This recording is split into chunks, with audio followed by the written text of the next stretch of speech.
No one ever liked to talk about the house at the end of Pine Street. The blinds were always shut. The paint peeled off of it like it was trying to escape. But inside, a room with yellow wallpaper and a tiny bed, lived a boy called Caillou. Caillou was always told to be quiet, and with every step he took, he'd always have to hold his breath. Quiet boys are good boys. His dad would hiss through gritted teeth. No noise, no crying, no nothing. When Caillou disobeyed, the punishments came like thunderstorms, sudden, loud, and full of pain. His father's hands were heavy. His mother's silence was heavier. His little sister, Rosie, would just watch from the stairs, wide-eyed and speechless. As he got older, Caillou learned to smile with his mouth closed and his thoughts sealed in jars he kept in his head. They rattled sometimes, when the house was too quiet. When the basement door creaked open at night, he saw things that weren't there. It wasn't until his 8th birthday that he began hearing the voices. Do you want to be free, Caillou? It came from the vents, from the walls, from his own mouth when he wasn't looking in the mirror. Let me in. The voice shouted in a stern tone. We'll make them listen. That night, his father snapped his favorite toy in half just to watch him flinch, and something inside Caillou had broke, like a jar falling off a shelf. That night, when Caillou was sure everyone in the house was sleeping, he went down to the kitchen and grabbed the steak knife next to the refrigerator. He walked up the stairs, and on the top step he saw his cat, Gilbert, sleeping in a curled-up ball. Without a second thought, he picked up his cat, and before it could open its eyes properly, Caillou raised the knife and slit Gilbert's throat.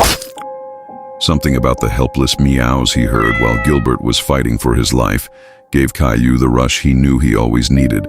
He held Gilbert's lifeless body in his lap as he began to dismember and gut what he could before stumbling down to his mother and father's room. Caillou opened his parents' door very quietly and stood in the corner of the room, just watching them sleep peacefully. Then he walked over to his mother, raised the knife once more, and thrusted it right in between her eyes. Caillou's father woke at around 3 a.m. to go to the bathroom. As he walked down the hall, he took a look into Caillou's room. He didn't bother turning on any lights, so he couldn't see into his room very well, but gradually believed he was sleeping, and he continued down the hall and to the bathroom. He lifts up the toilet seat only to be greeted by a revolving sight. Inside the toilet bowl is Gilbert's head, eyes gouged out, and his tongue was missing. Caillou's dad backed away and screamed in horror. He ran out the bathroom and back into his room to go tell Caillou's mother. But to his horror, she still had the steak knife lodged into her front temple. His eyes began to water and he screamed out in anger. But before he could turn around, Caillou already had a knife to his neck. "What are you gonna do now, Daddy?" Caillou's voice sounding more deranged than ever. "You brought this on yourself, Daddy." And he slit his father's throat. With the last bit of consciousness, his father had all he could do was listen to Caillou laughing demonically.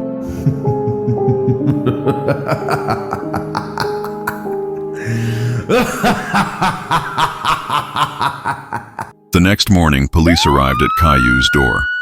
When they infiltrated, they saw the most horrific crime seen on record. His mother was found in the bathtub. She was missing both arms and one leg, which were later discovered hanging from the tree in the backyard, along with Gilbert's body. His father was found sat right up on the couch, with one hand on the TV remote, and his other arm wrapped around his own head. His sister, Rosie, was found dead in her own bed, curled up into a ball as if she was expecting what was coming to her. But Caillou was nowhere to be found. When neighbors were questioned, they told the police that they saw Caillou walking outside, carrying large trash bags over his shoulder. They also said they heard him mumbling some song that they couldn't quite make out, and all over his clothes and skin was a dark substance too dark to be considered mud.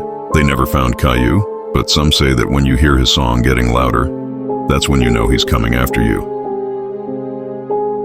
Just a kid who's 4. Each day I grow some more. I like exploring. I'm Caillou. So many things to do. Each day is something new. I'll share them with you. I'm Caillou. My world is turning, changing each day. With mommy and daddy, I'm finding my way. Growing up is not so tough, except when I've had enough. But there's lots of fun stuff. I'm Caillou, Caillou, Caillou. I'm Caillou.